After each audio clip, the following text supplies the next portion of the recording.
Hi மக்களே, இன்னைக்கு என்னோட ஸ்டைல்ல மட்டன் ஈரல் ரெசிபி எப்படி செய்யுதுன்னு பார்க்கலாமா?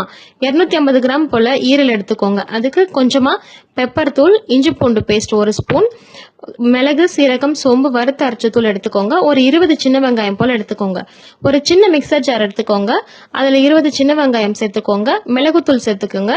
சோம்பு, மிளகு, ஜீரகம் அரைச்ச தூள் சேர்த்துக்கோங்க. இஞ்சி பூண்டு பேஸ்ட் சேர்த்து நல்லா ஃபைன் பேஸ்டா அரைச்சி அதை தனியா எடுத்து வச்சுக்கோங்க. இப்போ இதை தாளிச்சுக்கலாம். ஒரு சின்ன கடாய் எடுத்துக்கோங்க. அதுல 2 டேபிள் ஸ்பூன் அளவுக்கு எண்ணெய் சேர்த்துக்கோங்க.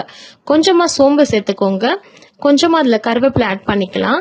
இப்போ ஈரல் எடுத்து அதுல போட்டு நல்லா வதக்கிக்கோங்க. எண்ணெய் பிரிஞ்சு வர அளவுக்கு, பச்சை வாசனை போகிற அளவுக்கு நல்லா வதக்கிக்கோங்க. இப்போ அதுல நம்ம அரைச்சு வச்சிருக்க பேஸ்ட் ஆட் பண்ணிட்டு நல்லா வதக்கி கொடுத்துக்கோங்க.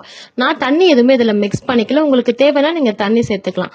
கொஞ்சமா மஞ்சத்தூள் சேர்த்துக்கோங்க. 1 ஸ்பூன் அளவுக்கு குழம்பு மிளகாய் தூள், கொஞ்சமா சில்லி பவுடர் சேர்த்துக்கோங்க. கரம் மசாலா கொஞ்சம் சேர்த்துக்கோங்க. கொஞ்சமா சால்ட் சேர்த்துட்டு நல்லா கிளறி கொடுத்துட்டு மூடி போட்டு ஒரு 5 நிமிஷம் போல வேக வச்சு எடுத்துக்கோங்க. இப்போ மட்டன் ஈரல ரெசிபி ரெடி ஆயிடுச்சு. கொஞ்சமா கொத்தமல்லி சேர்த்து இது கார்னிஷிங் பண்ணிட்டீங்கன்னா வேற லெவல்ல இருக்கும் டேஸ்ட்.